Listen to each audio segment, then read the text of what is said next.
নমস্কার বন্ধুরা, Bhadreswar study centre চ্যানেলে তোমাদের স্বাগতম। তোমাদের জন্য দারুণ একটি সুখবর। এফসিআই 2024-এর নতুন বিজ্ঞপ্তির ব্যাপারে একদম অফিসিয়াল আপডেট তোমাদের কাছে প্রোভাইড করব।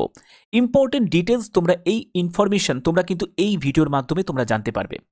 তোমরা এখানে ভ্যাকেন্সি দেখে তোমরা অবাক হচ্ছ যে 15,465 এত কম ভ্যাকেন্সি কি করে। আমরা তো অন্য জায়গায় অনেক ভিডিও দেখেছি যেখানে বলছে 33,536টি মতো শূন্যপদ।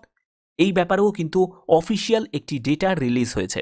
তো সম্পূর্ণ গুরুত্বপূর্ণ তথ্য থাকবে এই ভিডিওর মাধ্যমে। তোমরা জানো authentic information Bhadreswar study centre তোমাদের জন্য প্রতিনিয়ত কিন্তু প্রোভাইড করে থাকে। তো চলো ভিডিওটা শুরু করছি। তো দেখো, এখানে তোমাদের এফসিআই ভ্যাকেন্সি 2024-এর ক্যাটাগরি 1-এ 131টি মতো শূন্যপদ, ক্যাটাগরি 2-তে 649টি মতো শূন্যপদ, ক্যাটাগরি 3-তে 8,453টি মতো শূন্যপদ, আর ক্যাটাগরি 4-এতে 6,232টি মতো শূন্যপদ, টোটাল 15,465 মতো শূন্যপদ। এবার দেখো, এবার তোমরা এখানে ভ্যাকেন্সি টেবিলের এই ভিডিওটা তোমরা অনেক জায়গায় দেখেছো যে এখানে ভ্যাকেন্সি টেবিলে যেখানে রিলিজ করেছে প্রত্যেকটা জোন ওয়াইজ, যেমন ওয়েস্ট জোন আছে, ইস্ট জোন আছে, সাউথ জোন আছে, নর্থ ইস্ট জোন আছে, বিভিন্ন জোন ওয়াইজ কিন্তু একটা ডেটা রিলিজ করেছে যেখানে 6,221টি মতো আছে, হ্যাঁ, ক্যাটাগরি 2-তে, এবং তোমাদের ক্যাটাগরি 3-তে আছে হচ্ছে, এখানে দেখো, এখানে আছে হচ্ছে 27,345টি মতো। তো এবার এই ডেটাটা কিন্তু ভুল নয়, এই ডেটাটা একদম ঠিক ডেটা রিলিজ করেছে। তো এবার ব্যাপারটা হচ্ছে আদৌ কিন্তু এত ভ্যাকেন্সি কিন্তু এটা রিলিজ কিন্তু হবে না।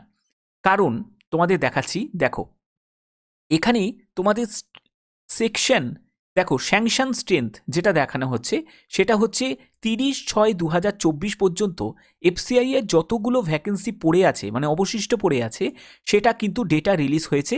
যেখানে তোমরা দেখো ক্যাটাগরি 1-এ 1,111টি, ক্যাটাগরি 2-তে 6,206টি, ক্যাটাগরি 3-তে 27,330টি, ক্যাটাগরি 4-এতে হচ্ছে 7,361টি। তো এই হচ্ছে তোমাদের টোটাল ভ্যাকেন্সি আছে। কিন্তু স্যাংশন যে স্ট্রেংথ যেটা থাকে, স্যাংশন যে ভ্যাকেন্সিটা যেটা থাকে, তার মধ্যে এমআইপি যে ভ্যাকেন্সি এটাকে কিন্তু বাদ দিয়ে দেওয়া হয়। এমআইপি ভ্যাকেন্সি যদি 26,543 যদি বাদ দিয়ে দেওয়া হয়, তাহলে যেটা রিমেনিং পড়ে থাকে এই ভ্যাকেন্সিটাই কিন্তু সম্ভাবনা আছে রিলিজ করার। অর্থাৎ যে অনেক জায়গায় যে হাইপটা উঠেছে যে 33,536টি মতো শূন্যপদের বিজ্ঞপ্তি প্রকাশিত হবে, এটা কিন্তু একদমই নয়। তোমাদের ওই 15,000-এর প্লাস কিন্তু তোমাদের শূন্যপদের বিজ্ঞপ্তি কিন্তু প্রকাশিত হবে। ঠিক আছে? তো আশা করি এই জায়গাগুলো তোমাদের কাছে ক্লিয়ার করতে পেরেছি। এবং সবথেকে গুরুত্বপূর্ণ বিষয়, তোমরা কিন্তু যে কোনো জোনে তোমরা অ্যাপ্লাই করতে পারবে। তুমি যদি মনে করো যে আমি ইস্টার্ন জোনে আমি আবেদন করব, তুমি ইস্টার্ন জোনও তুমি সিলেক্ট করতে পারো, তুমি ওয়েস্টার্ন জোনও সিলেক্ট করতে পারো, সাউথার্ন জোনও সিলেক্ট করতে পারো, অথবা তুমি নর্থ ইস্ট জোনও কিন্তু সিলেক্ট করতে পারো। অসুবিধা কিছু হবে না। এখানে সম্পূর্ণ কিন্তু ডিটেলসটা কিন্তু দেয়া আছে ভ্যাকেন্সি টেবিলে। ঠিক আছে?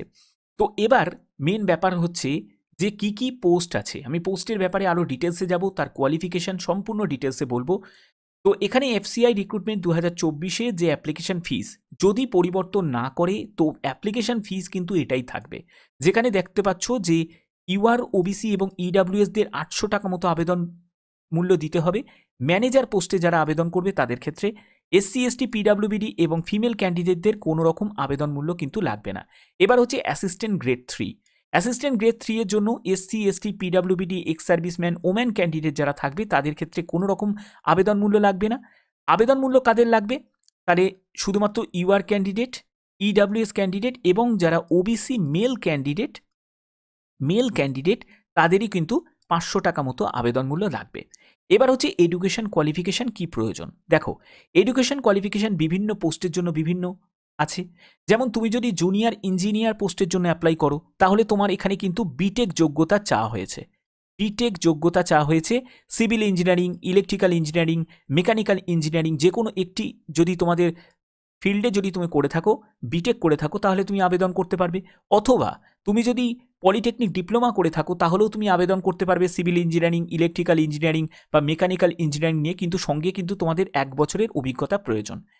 এরকমই তোমাদের যদি ম্যানেজার পোস্টের জন্য আবেদন করো তাহলে সেখানে কিন্তু তোমাদের যে কোনো শাখায় গ্র্যাজুয়েশন এবং 60% কিন্তু তোমাদের নাম্বার কিন্তু প্রয়োজন হবে। ম্যানেজার অ্যাকাউন্টসের ক্ষেত্রে সিএ, আইসিডাব্লিউএ বা সিএস নিয়ে তোমাদের যদি যোগ্যতা থাকে, যারা বিকম পাস করেছো, সঙ্গে যদি তুমি পোস্ট গ্র্যাজুয়েট ফুল টাইম যদি তুমি এমবিএ ফাইন্যান্সে যদি করে থাকো তাহলে আবেদন করতে পারবে। পোস্ট গ্র্যাজুয়েট পার্ট টাইম যদি তুমি এমবিএ করে থাকো ফাইন্যান্স ডিগ্রি নিয়ে এবং 3 বছরের ডিউরেশনের অভিজ্ঞতা থাকে তাহলে তোমরা আবেদন করতে পারবে। তো এই সব ব্যাপার কিন্তু ক্লিয়ার করা আছে। তারপরে দেখো তোমাদের স্টেনো গ্রেড 2, তারপরে হচ্ছে ম্যানেজার হিন্দি, স্টেনো গ্রেড 2 এর জন্য তোমাদের গ্র্যাজুয়েশন যোগ্যতা চাওয়া হয়েছে, সঙ্গে ও লেভেলের তোমাদের সার্টিফিকেট কিন্তু থাকতে হবে, ডোয়েক ও লেভেলের, এবং 40টি শব্দ প্রতি মিনিটে এবং 80টি শব্দ প্রতি মিনিটে এবং টাইপিং এবং শর্ট হ্যান্ডের কিন্তু তোমাদের যোগ্যতা থাকতে হবে। তারপরে দেখো অ্যাসিস্ট্যান্ট গ্রেড 2 হিন্দি, এখানে দেখো তোমাদের যে কোনো শাখায় গ্র্যাজুয়েট, সঙ্গে হিন্দি নিয়ে তোমাদের গ্র্যাজুয়েশন কমপ্লিট করা থাকতে হবে, প্রফিসিয়েন্সি ইন ইংলিশ থাকতে হবে, 1 বছরের অভিজ্ঞতার কথা বলা হচ্ছে। ওয়াচম্যানের জন্য যদি তুমি আবেদন করো সেখানে তোমার যোগ্যতা শুধুমাত্র 8 পাস, 8 পাস যদি তুমি করে থাকো তাহলে তুমি ওয়াচম্যানের জন্য আবেদন করতে পারবে। অ্যাসিস্ট্যান্ট গ্রেড 3 জেনারেল, এই পোস্টের জন্য দেখো যে কোনো শাখায় গ্র্যাজুয়েশন, সে তুমি আর্টস থেকে হোক, ঠিক আছে, সায়েন্স থেকে হোক বা কমার্স থেকে হোক, যে কোনো শাখায় গ্র্যাজুয়েশন করলেই কিন্তু তুমি এই অ্যাসিস্ট্যান্ট গ্রেড 3 এর জন্য আবেদন তুমি করতে পারবে। তারপরে দেখো তুমি অ্যাসিস্ট্যান্ট গ্রেড 3 অ্যাকাউন্টস, এই পোস্টের জন্য তোমার বিকম পাস যোগ্যতা চাওয়া হয়েছে। তুমি যদি বিকম পাস করে থাকো তাহলে তুমি আবেদন করতে পারবে এবং কম্পিউটারে জ্ঞান থাকতে হবে, বেসিক জ্ঞান। তারপর দেখো অ্যাসিস্ট্যান্ট গ্রেড 3 টেকনিক্যাল, তো এখানে দেখো বিএসসি তুমি এগ্রিকালচার নিয়ে করে থাকলে তাহলে তুমি আবেদন করতে পারবে। বিএসসি তুমি যদি বটানি, zoology, biotechnology, biochemistry, microbiology, food science এগুলো নিয়ে মধ্যে যদি একটা নিয়ে যদি করে থাকো তাহলে তুমি আবেদন করতে পারবে। তারপরে দেখো অ্যাসিস্ট্যান্ট গ্রেড 3 ডিপোর্ট, এখানেও কিন্তু গ্র্যাজুয়েশন যোগ্যতা চাওয়া হয়েছে, যে কোনো শাখায় গ্র্যাজুয়েশন যোগ্যতা এবং সঙ্গে কিন্তু তোমাদের বেসিক নলেজ কিন্তু কম্পিউটারে থাকতে হবে। তো এইগুলো কিন্তু এখানে ক্লিয়ার করা আছে। তো আশা করি তোমাদের যোগ্যতার ব্যাপারগুলো বুঝে গেছো। এবার হচ্ছে তোমাদের এজ লিমিট কি প্রয়োজন। এখানে মিনিমাম যে এজটা তোমাদের প্রয়োজন সেটা হচ্ছে 18 বছর, আর ম্যাক্সিমাম এজ তোমরা দেখতেই পাচ্ছ, ম্যানেজারের ক্ষেত্রে 28 বছর, ম্যানেজার হিন্দির ক্ষেত্রে 35 বছর, জুনিয়র ইঞ্জিনিয়ারের ক্ষেত্রে 28 বছর, স্টেনো গ্রেড 2 এর জন্য 25 বছর, টাইপিস্ট হিন্দির জন্য 25 বছর, ওয়াচম্যানের জন্য 25 বছর, অ্যাসিস্ট্যান্ট গ্রেড 3 এর জন্য হচ্ছে 27 বছর, অ্যাসিস্ট্যান্ট গ্রেড 3 হিন্দির জন্য 28 বছর। এই যে এজটা যেটা তোমাদের দেখানো হলো এটা কিন্তু ইউআর ক্যান্ডিডেটদের এজ কিন্তু দেখানো হলো। তুমি যদি এসসি এসটি ক্যান্ডিডেট হয়ে থাকো তাহলে কিন্তু এই এজের ওপর আরও 5 বছর ছাড় পেয়ে যাবে। তুমি যদি ওবিসি ক্যান্ডিডেট হয়ে থাকো তাহলে এই এজের ওপর তুমি 3 বছর ছাড় পেয়ে যাবে।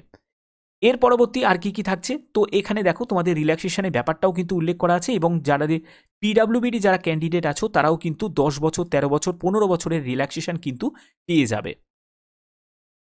এবার হচ্ছে তোমাদের সিলেকশন প্রসেস। সিলেকশন প্রসেসের জন্য তোমাদের প্রথমে একটি অনলাইন কম্পিউটার বেসড টেস্ট হবে এবং ইন্টারভিউ হবে। কিছু পোস্টের জন্য কিন্তু ইন্টারভিউ থাকবে, কিছু পোস্টের জন্য কিন্তু ইন্টারভিউ থাকবে না। এবার দেখো তোমাদের এক্সাম প্যাটার্ন কি থাকবে। এক্সাম প্যাটার্নে হচ্ছে 1/4 নেগেটিভ মার্কিং থাকবে তোমাদের, এবং 1 নম্বর করে প্রতিটি প্রশ্নের মান থাকবে। যেখানে জেনারেল যে ইংলিশ যেটা আছে, ইংলিশ ল্যাঙ্গুয়েজ, সেখানে 25 কোশ্চেন্স, 25 মার্কস, 15 মিনিটস তোমাদের সময় থাকছে। রিজনিংয়ের ওপর হচ্ছে 25 কোশ্চেন্স, 25 মার্কস, 15 মিনিটস সময়। তারপরে নিউমেরিক্যাল অ্যাপটিটিউডের ওপর 25 কোশ্চেন্স, 25 মার্কস, 15 মিনিটস তোমাদের সময় থাকছে। জেনারেল স্টাডিজের ওপর হচ্ছে 25 কোশ্চেন্স, 25 মার্কস, 15 মিনিটস কিন্তু তোমরা সময় পাবে। অর্থাৎ 100 কোশ্চেন্স, 100 মার্কসের তোমাদের পরীক্ষা হচ্ছে, 60 মিনিটস তোমরা সময় পাচ্ছ। এখানে মেনলি ইম্পর্টেন্ট যেটা সেটা হচ্ছে স্পিড আর হচ্ছে অ্যাকুরেসি। অ্যাকুরেসি তোমাদের যত ভালো হবে আর স্পিড যত ভালো মেনটেন করতে পারবে তাহলেই কিন্তু এখানে ভালো কিন্তু পারফর্ম করতে পারবে। কারণ তোমাদের ফাইনাল মেরিট যেটা প্রিপেয়ার্ড হবে সেটা কিন্তু রিটিনের ভিত্তিতেই কিন্তু ফাইনাল মেরিটটা তোমাদের প্রিপেয়ার্ড হবে। স্যালারি লেভেল কিন্তু যথেষ্ট পরিমাণে ভালো, তোমরা এখানে দেখতেই পাচ্ছ 40,000 টাকা প্রতি মাসে কিন্তু তোমরা বেতন পেয়ে যাবে। এবং তোমাদের প্রথমে একটা ট্রেনিং পিরিয়ড থাকবে, এই প্রোবেশন পিরিয়ডটা কমপ্লিট করার পরেই কিন্তু তোমাদের বেতন লেভেল কিন্তু অনেক বেড়ে যাবে, এবং এইচআরের সঙ্গে কিন্তু তোমরা গ্রেড অ্যালাউন্স পাবে এবং আরও অন্যান্য ট্রাভেলিং অ্যালাউন্স থেকে শুরু করে বিভিন্ন কিন্তু অ্যালাউন্স তোমরা এখানে সেন্ট্রাল গভর্নমেন্টের যেরকম তোমাদের থাকে সেরকম সব কিছু তোমরা ডিটেলসে পাবে। এবার ব্যাপার হচ্ছে যে এখানে যে সার্টিফিকেট তোমাদের কি প্রয়োজন। এখানে সার্টিফিকেট কিন্তু তোমাদের যেটা লাগবে সেটা কিন্তু সেন্ট্রাল সার্টিফিকেট কিন্তু অবশ্যই এখানে প্রয়োজন হবে, ঠিক আছে। আবেদন করার সময় হয়তো তোমাদের নাও প্রয়োজন হতে পারে, কিন্তু তোমাদের পরবর্তী সময় যখন তুমি ডিভিতে যাবে তখন কিন্তু তোমাদের প্রয়োজন হবে। আশা করি এই জায়গাগুলো তোমাদের কাছে ক্লিয়ার করতে পেরেছি। তো এবার দেখে নাও যে তোমাদের ভ্যাকেন্সি কবে রিলিজ হবে। তোমাদের সম্পূর্ণ ভ্যাকেন্সি সহ বিভিন্ন আপডেট পাওয়ার জন্য অবশ্যই তোমাদের অফিসিয়াল ওয়েবসাইটে ভিজিট করতে হবে। সেখানেই কিন্তু তোমরা যাবতীয় ইনফরমেশন তোমরা কিন্তু পেয়ে যাবে। ভ্যাকেন্সি তোমাদের যেটা রিলিজ হবে সেটা জানুয়ারি 2025-এ, ঠিক আছে? অর্থাৎ নেক্সট মান্থেই কিন্তু তোমাদের ভ্যাকেন্সি রিলিজ হয়ে যাবে, ঠিক আছে? ডিসেম্বর মাসে কিন্তু সবথেকে বেশি পরিমাণে কিন্তু সম্ভাবনা ছিল, বাট ডিসেম্বরে কিন্তু যদি নাও হয়, জানুয়ারি 2025-এই কিন্তু তোমাদের ভ্যাকেন্সি রিলিজ হয়ে যাওয়ার কিন্তু সবথেকে বেশি সম্ভাবনা আছে। এবার তোমাদের কিছু ইম্পর্টেন্ট ব্যাপারগুলো তোমাদের কাছে ক্লিয়ার করে দিই। এখানে আবেদন কিভাবে করতে হবে।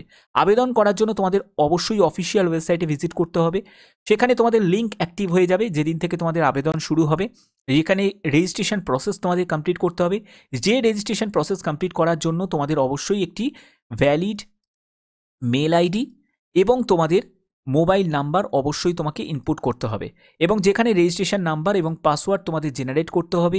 ফটোগ্রাফ এবং সিগনেচার সেটাও কিন্তু তোমাদের আপলোড করার প্রয়োজন হবে। এন্টার ইওর এডুকেশন ডিটেলস, তোমাদের সম্পূর্ণ যাবতীয় যা যা ইনফরমেশান থাকবে সেগুলো কিন্তু প্রোভাইড করতে হবে। অ্যাপ্লিকেশান ফিস জমা দিতে হবে। ভেরিফাই দ্য অ্যাপ্লিকেশান সম্পূর্ণ সাবমিট করার পরেই কিন্তু তোমাদের অ্যাপ্লিকেশান ফিস জমা দেওয়ার কিন্তু যে ইন্টারফেসটা সেটা কিন্তু ওপেন হয়ে যাবে, এবং after successful payment the application process will be completed. You will receive confirmation mail এবং মেসেজ তোমরা পেয়ে যাবে যেটার মাধ্যমে তোমরা রেজিস্ট্রেশন করেছো। অর্থাৎ এখানে প্রসেস কিন্তু অন্যান্য যেরকম পরীক্ষাতে যেরকম তোমরা করো সেরকমই কিন্তু থাকবে। কিন্তু একটা কথা মনে রাখবে, ফর্ম ফিল আপ করার আগে অবশ্যই কিন্তু ভালো করে সম্পূর্ণ তথ্য জেনে তারপরেই কিন্তু তোমাদের ফর্ম ফিল আপ করতে হবে। আর ফর্ম ফিল আপ করার তোমাদের ডেট আমি বলেই দিলাম, জানুয়ারি মাস থেকেই কিন্তু তোমাদের ফর্ম ফিল আপ শুরু হয়ে যাবে, ঠিক আছে? ফর্ম ফিল আপ শুরু হয়ে যাবে, ঠিক আছে? তো আশা করি এই ভিডিওর মাধ্যমে প্রত্যেকটি তথ্য তোমাদের কাছে স্টেপ বাই স্টেপ তুলে ধরলাম। এরকমই গুরুত্বপূর্ণ তথ্য পাওয়ার জন্য অবশ্যই চ্যানেলটাকে সাবস্ক্রাইব করে রাখবে, বেল আইকনটাকে অল করে রাখবে। এখনের মতো এইটুকুই, টাটা।